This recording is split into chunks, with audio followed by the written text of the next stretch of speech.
You are listening to Alex Nanlohi Podcast, to know the Lord and to make Him known.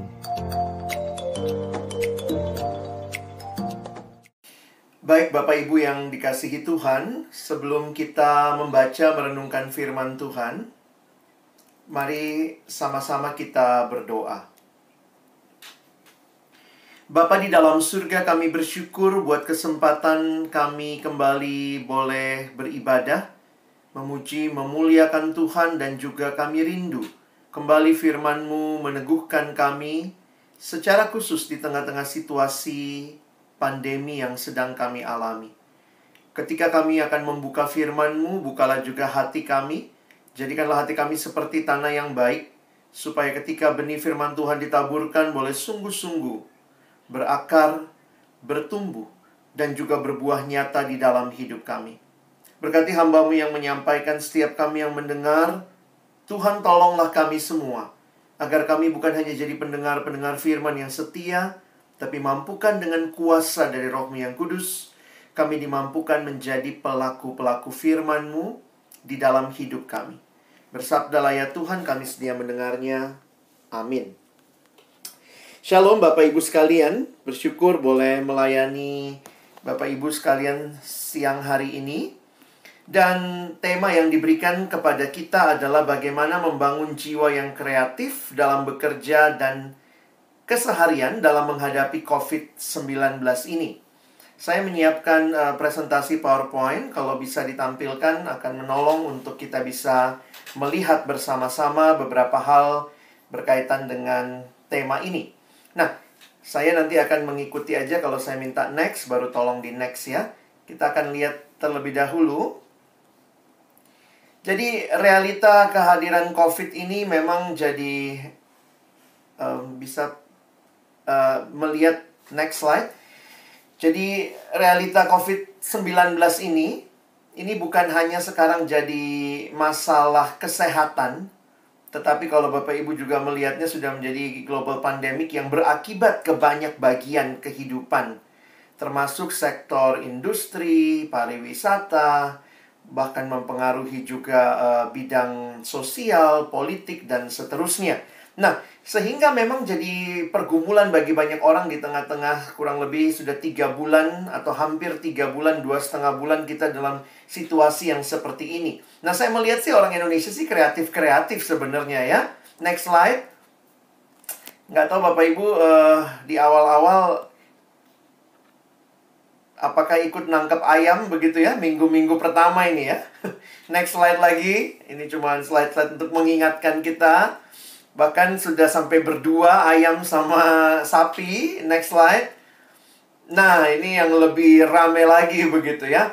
Ini hal-hal yang saya cuma mau menyatakan bahwa sebenarnya di awal-awal itu beberapa orang masih melihat ini sebagai situasi yang ya kita bisa fun dan segala macam. Tetapi kemudian ya ini mulai jadi problematik juga. Next slide. Work from home. Memang ini jadi sesuatu yang kita sudah lakukan, tetapi sebagian orang ada yang suka karena dekat sama keluarga. Tapi ada juga banyak yang sudah kangen mau kembali bekerja secara normal lagi. Dan selanjutnya, next slide. Nah, ini ibadah juga online Bapak Ibu ya. Jadi ada wacana rumah ibadah akan segera dibuka kembali, tetapi juga protokol yang berlaku. Anak-anak juga next slide ikut studi online. Dan next slide lagi gitu ya. Kalau mungkin Bapak Ibu yang punya anak yang sudah mahasiswa atau SMA, malah mereka mengatakan ini studi dari rumah ini PJJ, pembelajaran jarak jauh, malah tugasnya tambah banyak. Nah, di tengah-tengah situasi seperti ini, saya tidak tahu apa yang Bapak Ibu alami, tetapi juga realita bahwa manusia akhirnya banyak waktu juga serba salah, tidak bisa memanfaatkan waktu dengan baik. Next slide. Nah, ada yang terjebak mungkin dengan drama Korea sampai meluk-meluk laptop begitu ya. Lalu ada juga yang mungkin next slide berkaitan dengan game online.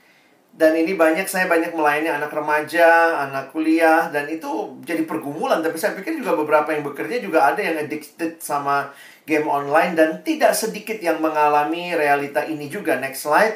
Bahwa pergumulan karena bekerja dari rumah dan seterusnya. Beberapa orang jatuh ke dalam next dosa pornografi.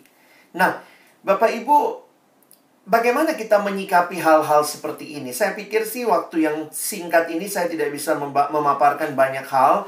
Saya hanya memilih memaparkan 2 hal bagi kita siang hari ini dalam kaitan tema kita, bahwa kita mau benar-benar dalam keseharian, dalam pekerjaan kita membangun jiwa yang kreatif, ya. Next slide, saya akan bicara 2 hal siang hari ini. Yang pertama adalah saya akan bicara tentang our hearts, hati kita. Dan yang kedua, kaitannya dengan our works.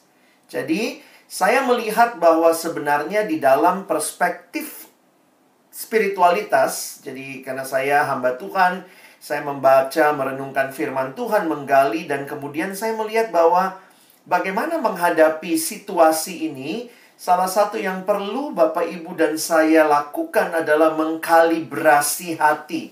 We need to calibrate our heart. Kita perlu nyetem dengan benar hati kita, supaya kita tahu sebenarnya bagaimana bersikap di tengah-tengah situasi seperti ini. Kenapa? Karena sebenarnya hati itulah pusat dari banyak hal, ya. Bahkan banyak masalah yang muncul karena hatinya tidak beres, gitu ya. Sehingga ada kalimat dalam bahasa Inggris dengan permainan kata yang unik mengatakan, what is the heart of the problem? The heart of the problem is the problem of the heart. Jadi masalah intinya, kuncinya adalah masalah hati. Di dalam Amsal 4 ayat 23 dituliskan bahwa jagalah hatimu dengan segala kewaspadaan, karena dari situlah terpancar kehidupan. Bagaimana Salomo yang menuliskan sebagian besar Amsal menghayati bahwa betapa pentingnya hati itu. Dari situ terpancar kehidupan. Sehingga kalau Bapak Ibu mau bicara soal kreativitas, keseharian, bagaimana kita menyikapi semua ini, let us first know our hearts.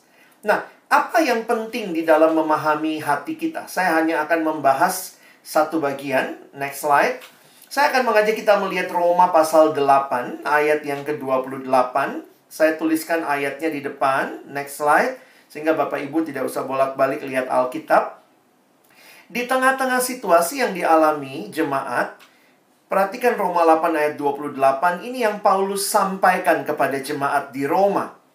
Kita tahu sekarang bahwa Allah turut bekerja dalam segala sesuatu untuk mendatangkan kebaikan bagi mereka yang mengasihi Dia, yaitu bagi mereka yang terpanggil sesuai dengan rencana Allah. Bapak Ibu yang dikasihi Tuhan, kita perlu menata hati kita dengan punya perspektif yang benar. Next slide.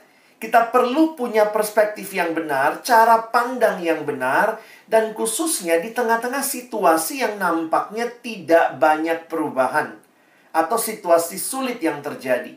Sehingga saya berpikir secara teologis pun, umat Allah harus diarahkan untuk memiliki pandangan yang tepat, atau mungkin kalau bahasa Alkitabnya atau bahasa teologianya, we need to have a theology of suffering. Teologia penderitaan yang tepat untuk bisa memandang dengan tepat juga. Dan kalau Bapak Ibu perhatikan sebenarnya, ya, sebenarnya COVID-19 ini cuma salah satu dari pergumulan hidup. Jadi sebenarnya sebelum COVID-19 ada pergumulan juga nggak? Ada. Hidup itu rangkaian pergumulan, di dalamnya ada perjalanan iman bersama Tuhan. Jadi, baik sebelum COVID, pada waktu COVID, bahkan sesudah COVID, kita akan mengalami tantangan dan pergumulan hidup yang tentunya kita membutuhkan pemahaman, kita membutuhkan perspektif yang tepat untuk melihatnya. Nah, karena itu saya senang dengan tulisan berikut, next slide. Ditulis oleh seorang teolog bernama Craig Groeschel. Bapak Ibu bisa zoom kalau mungkin tidak terlalu kelihatan. Dia mengatakan, if you cannot change your circumstance, change your perspective. Jadi kadang-kadang kan kita mungkin ngelihat, loh ini suasananya kok nggak berubah dan seterusnya.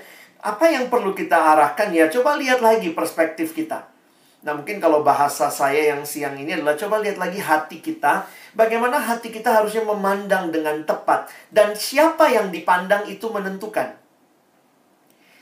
Di dalam Roma 8 tadi, Paulus mengarahkan jemaat kepada Allah. Next slide. Nah, Bapak Ibu, saya tidak bahas satu persatu, tapi kalau kita mau teliti ayat tadi, ada 5 hal. Saya menuliskan di sini ada 5 unshakable convictions. Ada 5 keyakinan yang tidak tergoyahkan yang Paulus sampaikan kepada jemaat tentang Allah di tengah-tengah situasi pergumulan yang dihadapi.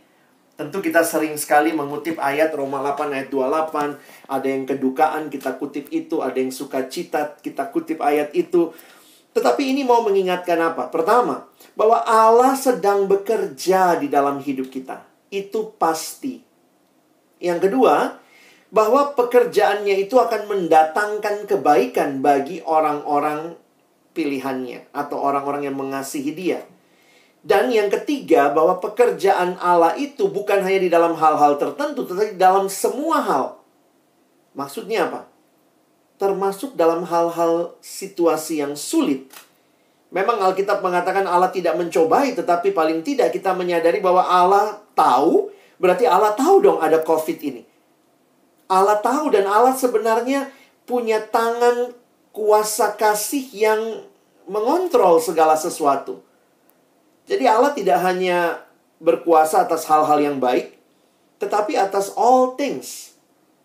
Tapi perhatikan ayat yang keempat.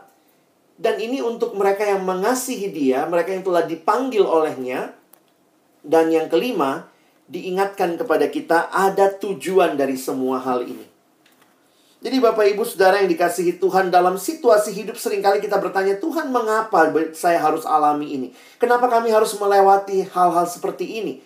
Dan ketika situasinya tidak berubah, maka mari kita belajar mengarahkan pandangan kepada Allah dan meyakini bahwa Allah tetap ada, Allah tetap bekerja, Allah bukannya tidak tahu ada COVID, Allah bukannya tidak tahu kita mengalami penderitaan, tetapi kemudian meyakini bahwa Allah tetap mengasihi kita, dan Dia punya tujuan yang indah bagi kita. Nah, ini yang seringkali kadang-kadang kita sulit percaya.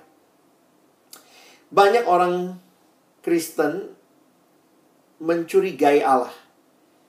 Jadi ketika pergumulan hidup dialami, lalu mulai merasa kayaknya Allah kurang baik nih sama saya. Kita mulai mencurigai Allah, kita mulai merasa Tuhan kok kayaknya nggak adil sama saya, nggak fair sama saya. Dan seringkali kita lupa nomor 4, bahwa Dia Allah yang mengasihi kita. Kita umatnya, kita orang-orang yang Dia panggil. Dan semua ini ada tujuan Allah. Bukan sekadar tujuan kita, atau mungkin kita menerka-nerka, kenapa sih Tuhan izinkan ini terjadi? Tetapi ada tujuan Allah di dalamnya. Nah Bapak Ibu, ini yang saya simpulkan dengan next slide. God's providence.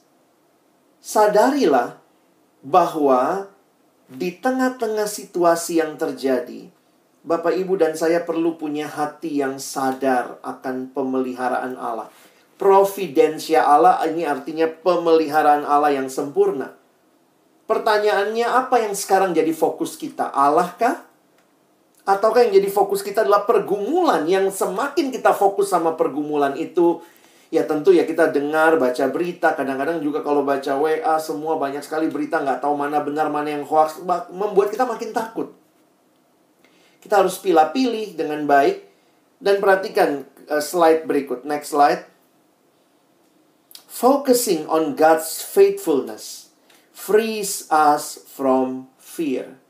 Fokus kepada kesetiaan Allah itu membebaskan kita dari ketakutan. Nah, mari kembali hati kita ini lagi terarah kemana Bapak Ibu ya. Jadi sebelum kita menyikapi segala hal, bagaimana mau kreatif dalam bekerja segala macam, ingat dulu hatimu seperti apa. Apakah hati kita sedang benar-benar berharap, tertuju kepada Allah, percaya kepada Allah. Beberapa kali saya datang ke sekolah memimpin kebaktian persiapan ujian. Lalu kemudian mereka saya suka nanya gini sama anak-anak sekolah ya. Saya tanya sama mereka begini. Kalau kalian lulus ujian nasional, Tuhan baik? Semua langsung jawab, baik, begitu ya. Lalu yang kedua saya tanya lagi, kalau kalian tidak lulus ujian nasional, Tuhan baik? Gitu ya. Langsung gagap menjawabnya. Kenapa? Karena teologi kita atau pemahaman kita tentang Allah, jadi itu kan teologi itu pemahaman tentang Allah, tidak tepat. Kita seringkali merasa jadi Allah itu baik, tidak baik tergantung pergumulan saya. Kalau saya lagi baik, oh Allah baik. Kalau saya lagi nggak baik, Allah lagi nggak baik nih sama saya. Jadi seringkali memang akhirnya pemahaman kita tentang siapa Allah dalam hidup kita, percayakah kita kepadanya, ini menjadi pergumulan kita sebagai orang percaya. Tidak mudah. Unik ya, kita seringkali disebut orang percaya. Orang Kristen disebut orang percaya. Tapi salah satu yang paling sulit Bapak, Ibu, Saudara, dan saya lakukan adalah percaya itu sendiri. Percaya bahwa dia baik.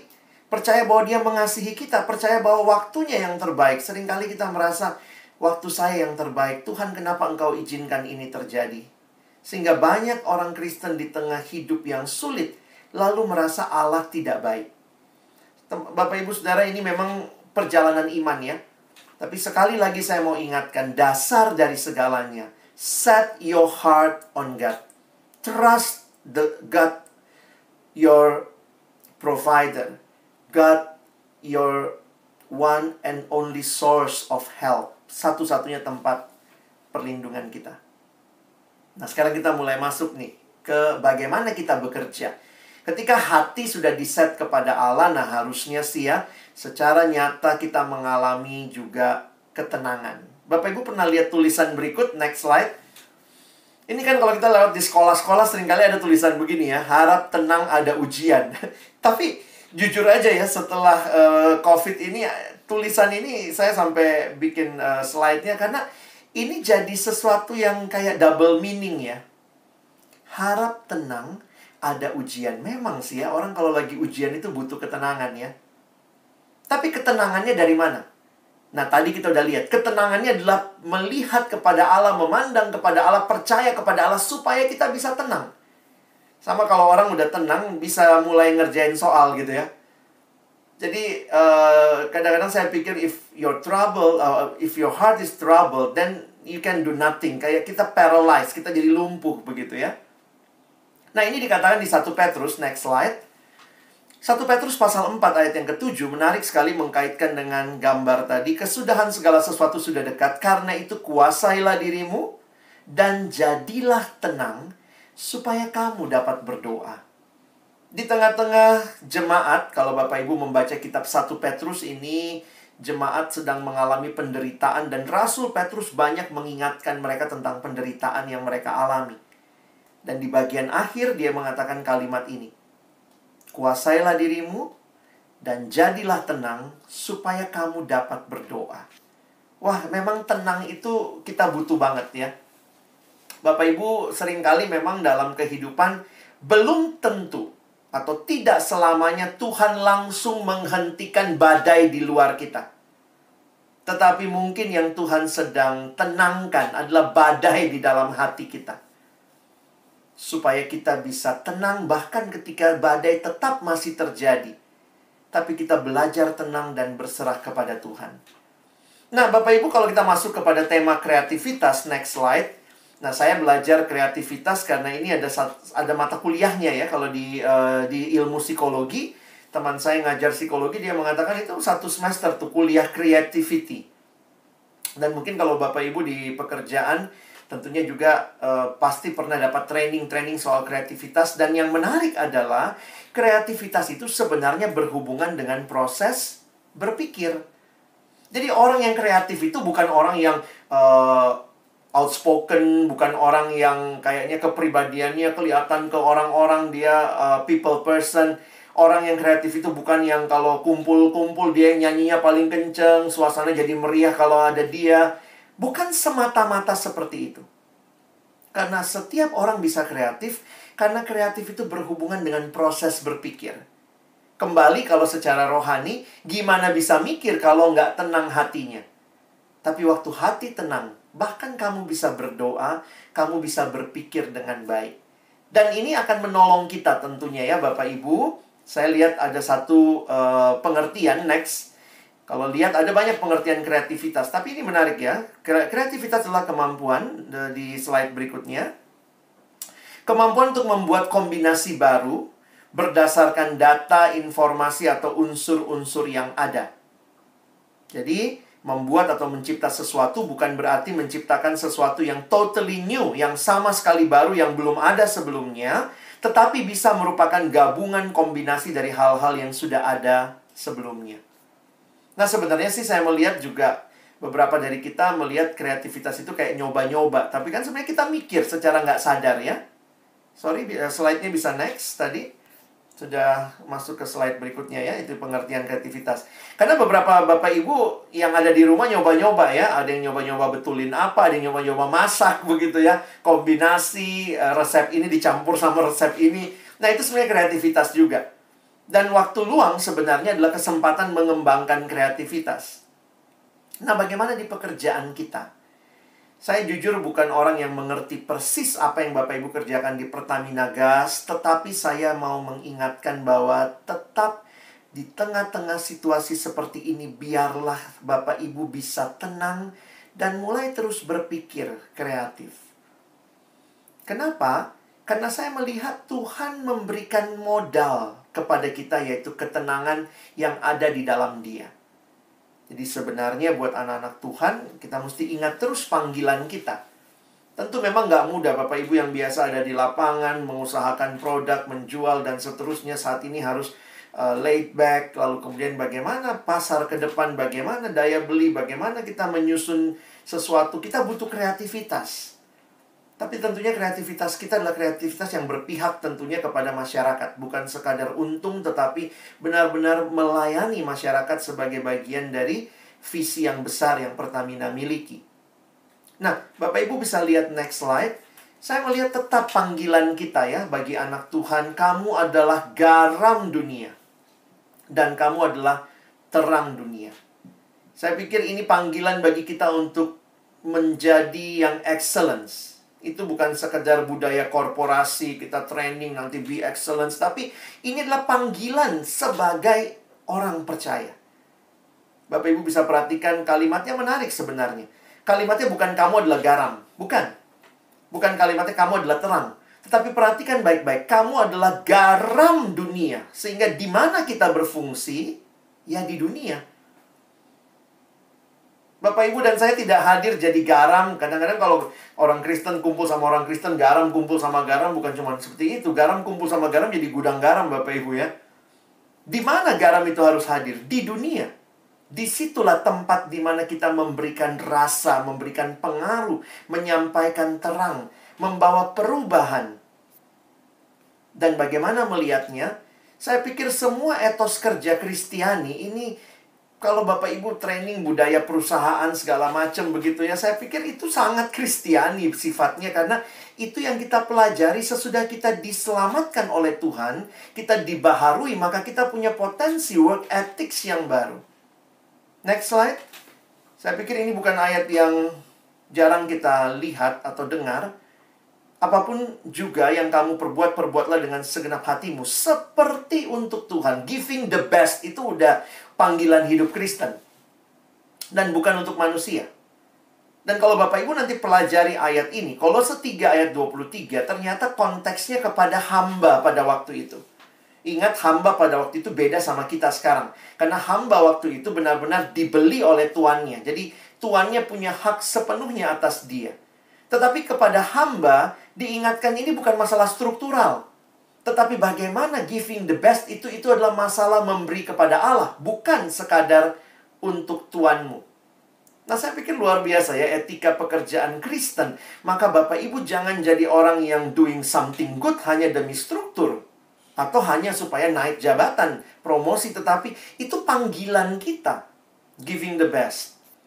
Dan ini ayat terakhir, next slide.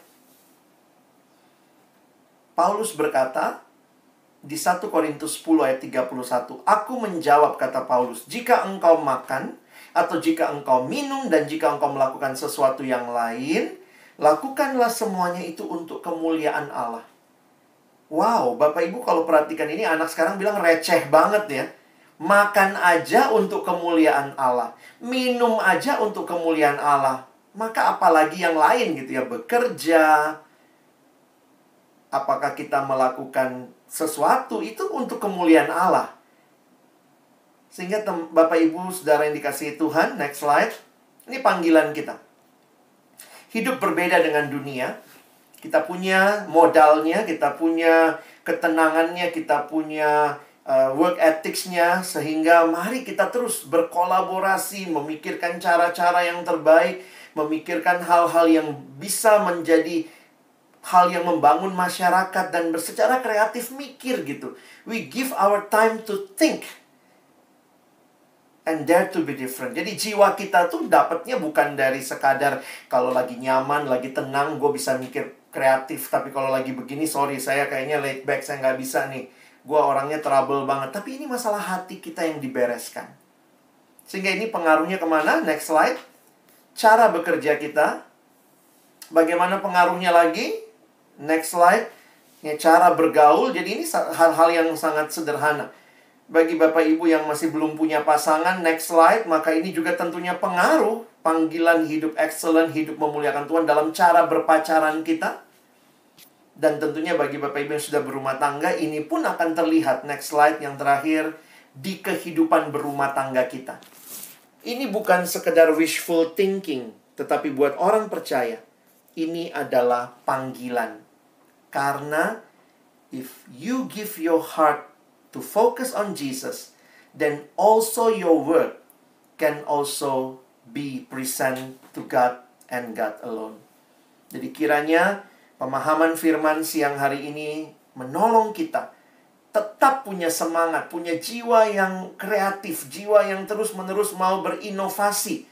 Dan itu bukan sekadar budaya korporasi, itu bukan sekadar sekarang ini manusia era industri 4.0, tapi sebenarnya kekristenan memilikinya dari Allah yang memanggil kita untuk menjadi garam dan terang, untuk contribute, sehingga semua nilai-nilai itu kita lakukan dengan kesadaran.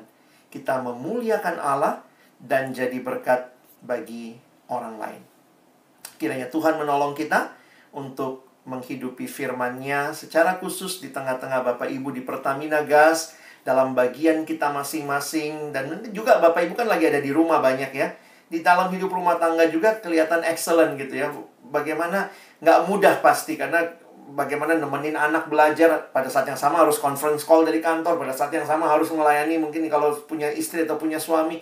Dan ini semua jadi bagian yang Bapak Ibu tata hati, yang fokus kepada Tuhan, dan kita bisa menata bagian-bagian hidup kita.